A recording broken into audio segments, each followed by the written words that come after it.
Sorry to interrupt, but I have some great news.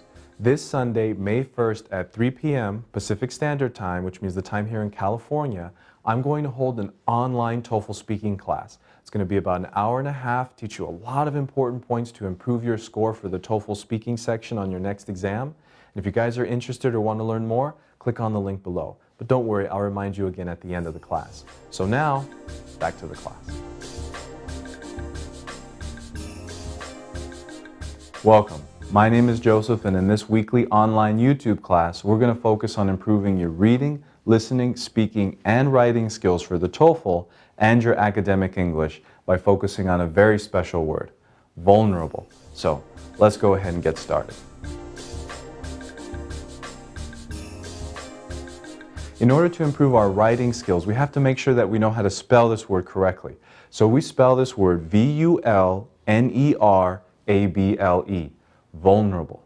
Now I've noticed in some of the homework that you've been turning in that some of the vocabulary words that we've been studying are misspelled. So I want to make sure that you guys really try this. So make sure to write it out 7 times correctly in your scratch paper, and make sure to pause the video and try it right now.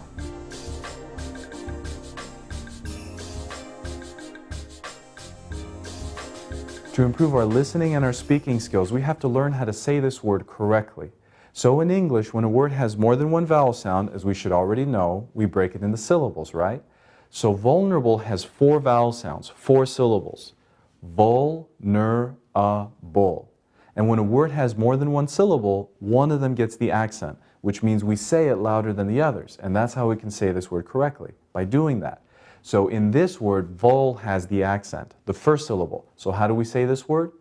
Vulnerable. Again, vulnerable. So let's go ahead and have you pause the video so you can practice saying that accurately 7 times. So let's go ahead and do that now.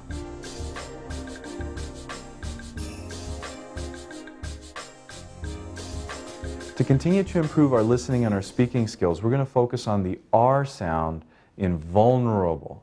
Now this is a bit of a tough sound, but there are only 5 parts to it. So if we focus on those 5 parts, we're not going to have that much trouble with it anymore. So the first part is that our lips are relaxed when we make this sound. They don't do anything. And the second part is that the air passes through our mouth and not our nose when we make it.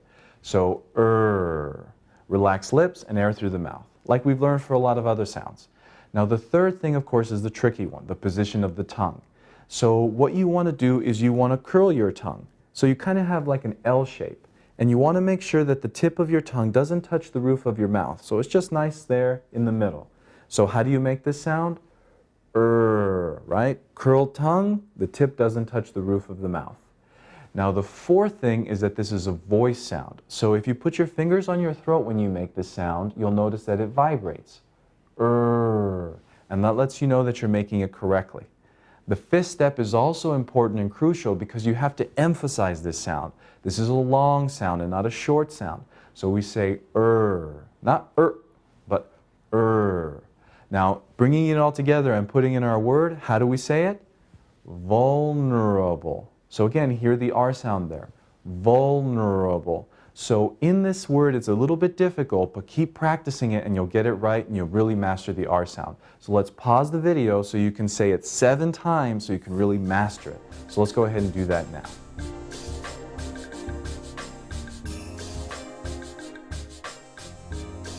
To improve our reading and our listening skills, we have to know what vulnerable actually means. And it means easily hurt, open to attack, weak. And we use this word as an adjective, vulnerable, as an adverb, vulnerably, and as a noun, vulnerability.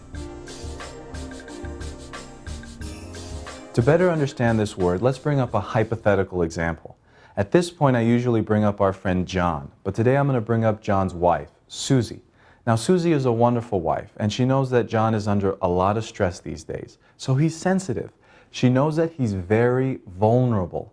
And there I use vulnerable as an adjective to describe John's condition, his situation. He's weak. So Susie is extra nice to him. But John's trying to live a normal life. So today he decides to cook dinner for his family. He decides to cook spaghetti. But unfortunately for him, he burns the sauce. So the spaghetti comes out terribly. So he walks with the dinner in his hands towards the kitchen table vulnerably. So there I used vulnerably as an adverb to describe how John walked. Not with confidence, but scared, open to attack. Now, everybody's pretty nice to John because they know he's stressed. But John Jr., John's son, is pretty direct. So when he looks at the spaghetti, he says, "This looks horrible." And John is hurt because of his vulnerability. And there I use vulnerability as a noun to describe the source of John's pain. So after this, John runs to his bedroom, closes the door, and cries himself to sleep. So I don't really know why I'm so tough on John, but I still know he's a great example for us to learn from. Now for the fun part. This is where I get to review your work from last week. Now last week's word was apparatus, a noun which means a complex instrument or a machine with many parts. And your homework was to use that word in a hypothetical story to illustrate its usage. Now I got a lot of great stories, but the one that I chose comes from a student, Nasaruddin. So I hope I'm saying that name correctly. Now Nasaruddin wrote, "Nasser is a teacher of English in a foreign country, comma." Now there's a little bit of trouble with the comma because we actually need to replace that with the period, because Nasser is a teacher of English in a foreign country is a complete sentence.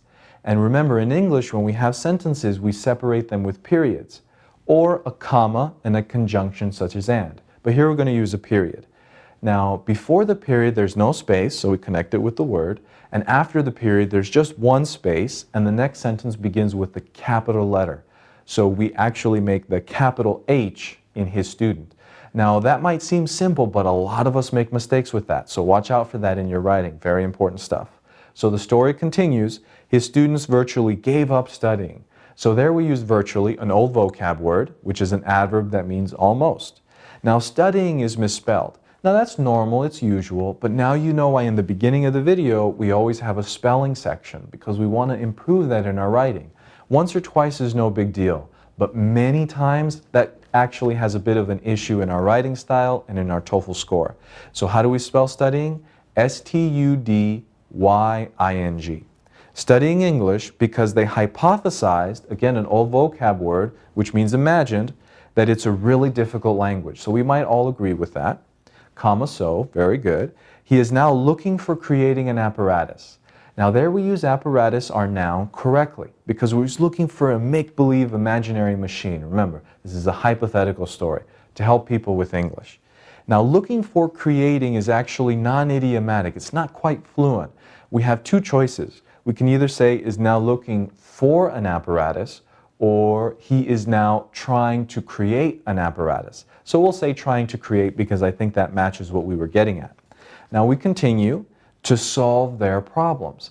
Now this is a bit of a usage issue, an idea of fluency, because we describe that the students are having trouble, they're having a hard time, but they're not necessarily having problems. We didn't identify any specific issues. So solve their problems doesn't quite work here. We might want to replace it with to help them. And that's a great story. Now the first mistake that we saw with the comma is actually incredibly common, and we all make that mistake. So if you click on the link below the video, we actually have some exercises on Noteful and some lessons to help you so that you never make that mistake again. And trust me, you want to visit that because at the end of the exercises, I think you'll almost never make this mistake. And that's definitely going to improve your TOEFL score and improve your general writing. So I hope you guys check that out. So thank you, Nasaruddin, for submitting that story. I hope you guys learn from it. And again, great job. I hope you enjoyed the class. Now it's time to learn about next week's homework. I want you to record yourself using the word vulnerable while answering an example TOEFL speaking question number 2. And that question is, do you agree or disagree with the following statement? Children should help with household tasks as soon as they're able to do so. Use specific reasons and details to support your answer. So remember, we want to answer this in the standard TOEFL format, so give yourself about 15 seconds or so to prepare, get comfortable, make sure you have an answer with 2 reasons, and then in your answer, which should take about 45 seconds, remember that's the TOEFL time, you want to give your answer, reason, an example of support, reason, example, and then your conclusion to tie it all together.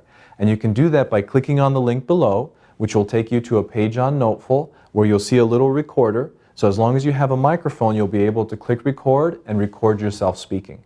Then you'll be able to listen to it and make sure that you feel comfortable with it before you submit it. So I hope you guys again enjoyed this class. It was great. Don't forget to do the homework and don't forget to subscribe so that you'll know when next week's class is out. So until next time, which is next week, bye-bye. Don't forget that if you're interested in registering for our online TOEFL speaking class this Sunday, to click on the link below to find out how to register and more about the class.